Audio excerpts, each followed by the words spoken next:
Shabbat Shalom. So it's beginning to look a lot like Hanukkah. Actually, next Sunday night, December 18th, we will be lighting the very first candle already. And we are also going to be having our Light Up the Night Hanukkah celebration with chicken, latkes, Hanukkah desserts, as well as crafts and takeaways for all ages. And of course, our second annual Hanukkah fireworks display. I hope you'll join us, but please register on our website so we'll have enough food for everybody. We know it's Hanukkah season because all our neighbors are decorating their yards for Christmas with lots of lights and festive figures. And many of us are also decorating our homes as well with Hanukkah decorations, including the famous Houston Hanukkah house right behind Meyerland Plaza over here. We also know it's Hanukkah season because our email inboxes are flooded with cyber sales offers. Our regular mailboxes are getting all manner of store flyers and mail order brochures. And of course, the stores have filled up with every imaginable kind of gifts to buy and holiday decorations. This year, retail sales have been mixed so far. Spending is definitely up, but so is inflation. So we may not actually be buying as much as we did last year, even if we're spending more money in dollars. Still, I think we all want to celebrate and to gather together to do it and share gifts with our friends and family. But while we're doing that, we also should keep in mind what is truly important in our lives. And that is not the stuff, the things that we buy for each other. It's our relationships and the people in our lives. Judaism is not a religion that advises asceticism. We do not glorify hermits who live in caves and eat wild berries and own nothing.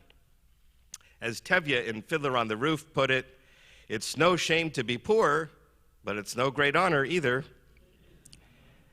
On the other hand, our faith does offer us wisdom and perspective on the role of material things in our lives. If I can borrow another famous line from the same movie, Perchik, who seeks to marry Tevye's second daughter, Huddle, and who is destitute and owns really very little, sings a song rejoicing with the refrain, "Now I have everything." Huddle agrees to marry him, and despite his poverty, he proudly proclaims he not only has everything, but a little bit more. Besides having everything, he knows what everything's for. Contained within this simple words to this lighthearted song, there lies true wisdom that comes right out of our tradition.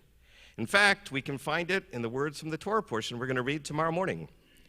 As we know, our patriarch Jacob convinced his brother Esau to sell his birthright for a bowl of lentil stew. And then later, he tricked his father Isaac into giving him the blessing that Isaac meant to give to Esau. So Jacob had to flee to escape his brother's anger and rage, and for 20 years he served his uncle in faraway Syria.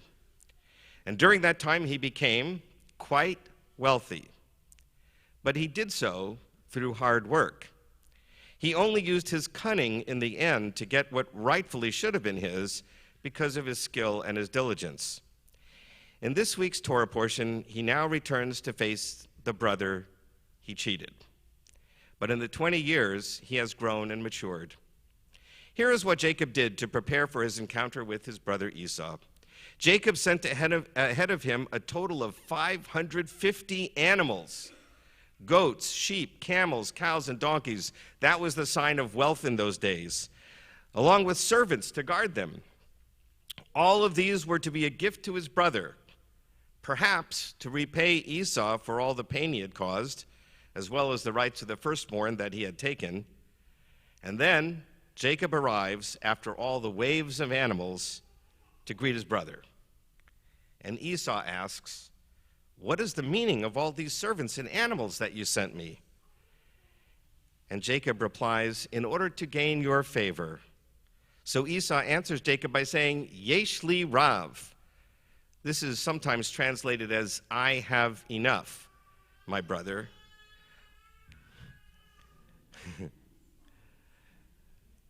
Let what you have remain yours. But the Hebrew yesh li rav actually means something more like, I have plenty, my brother. Keep what is yours. I have plenty, not I have enough. And in reply, Jacob urges him to accept the gift, saying, no, I pray you, if you would do me this favor, accept from me this gift, for to see your face is like seeing the face of God, and you have received me favorably. Please accept my present, which has been brought to you, for God has favored me. And then Jacob adds in Hebrew, yesh li kol, I have everything. The Torah does not tell us which of the two brothers actually had more wealth, though clearly Esau claimed to be fairly wealthy as well. What the Torah does tell us is how they perceived their own wealth, and perhaps something of what that wealth meant to each of them. Esau's claim, yesh li rav, I have plenty, can be interpreted as a boast. He has acquired a lot of possessions through his skill as a hunter. Jacob's claim, yesh li kol, I have everything, comes across somewhat differently, at least to me. He seems to be saying much the same thing that Perchik did in Fiddler on the Roof. Although Jacob is clearly not poverty-stricken like Perchik was, Jacob seems to be saying that the possessions are not the important thing. After all, he's giving Esau a very generous gift. Yet he still insists, I have everything, even after I give you all of this. What then is important for Jacob? If he's willing to give away so much of his wealth, how can he still say, I have everything? Jacob, our tradition here teaches us, three important things about, well, things.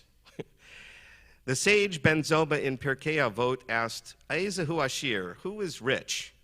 And he answers his own question saying, Hasameach bechelko, the one who is happy with what he has. If you have what you need to live and support a family, and most importantly, if you are satisfied with whatever you have, then you are indeed rich, because what you have makes you happy. You can own the biggest house on your block, but if you want a still bigger house, you're not happy, and you don't feel prosperous. But you can own a modest home, a much smaller one than your friends and neighbors, but if you're happy in that home the way it is, you are indeed a wealthy person. Now, Jacob had indeed acquired a great deal of wealth, but becoming affluent was no longer his goal. That is why he's now willing to part with a significant amount of his wealth in order to repair his relationship with his brother. And this brings me to the second lesson that we learn from Jacob. Not only must we be happy with what we have, not only must we be able to say like Jacob, yesh li kol, I have everything I need, I'm satisfied with what I've got, but we must learn to use what we have wisely and for holy purposes. Jacob uses a portion of his wealth to repair a relationship with his brother. Even if Esau had not been his brother, Jacob would have owed him something. The sale of the birthright for a bowl of soup was clearly not a fair bargain. Jacob was morally obligated to pay back Esau for what he had acquired in this dishonest transaction.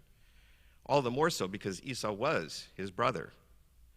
How often have we seen the sad and bitter disputes among siblings when a parent dies and the estate must be divided? If only this could be an opportunity to heal old wounds rather than rub salt in them. If only we could be as noble as Jacob and offer a gift to mend family relationships. If only we could say like Jacob, yesh li kol, I have everything I need. You take this so we can put the past behind us. But our tradition suggests that we should do more than mend our family relationships with our assets.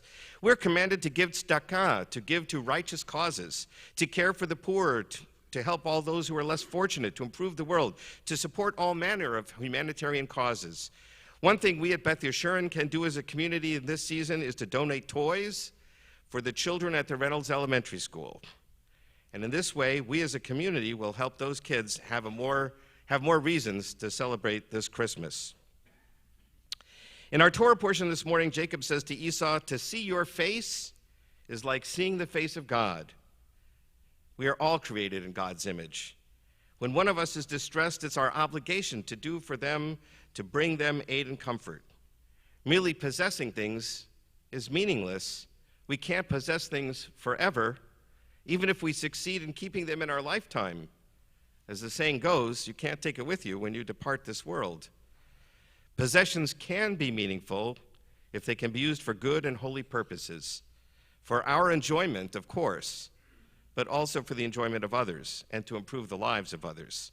When we look into the eyes of our fellow human beings, we should see God's reflection and be inspired by Jacob's generosity when he saw God's face in his brother.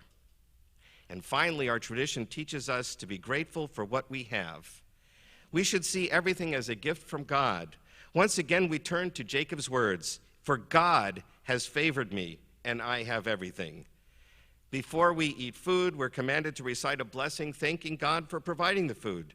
It's true we work hard to earn money to put food on the table, but in the end, it's God who provided the world rich in resources that we're able to develop and use.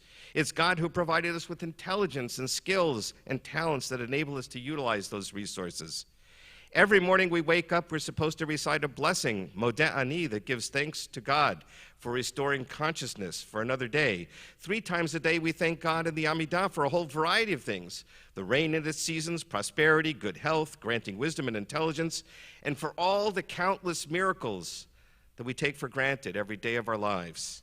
In short, life itself is a gift, but it's a gift our tradition says comes with strings attached. God wants us to use our lives and our resources for promoting goodness and happiness. So we learn 3 things from this week's Torah portion about the role of material things in our lives, 3 things that are timely in this winter holiday season. First, we should strive to be happy with what we have. Not that acquiring more is a bad thing, but it should not be an obsession that makes our lives unhappy. Rather, like Jacob, we should strive to say with a full heart, Yesh li kol, I have all I need. Second, we should use what we have wisely and for good purposes, building or mending relationships, helping those less fortunate, and doing acts of tzedakah, righteousness. And finally, we should be grateful for all that God has given us. If we follow this wisdom, we can still do our winter shopping, but in the back of our minds, we can be singing with Perchik, now I have everything. Not only everything, I have a little bit more. Besides having everything, I know what everything's for. Shabbat Shalom.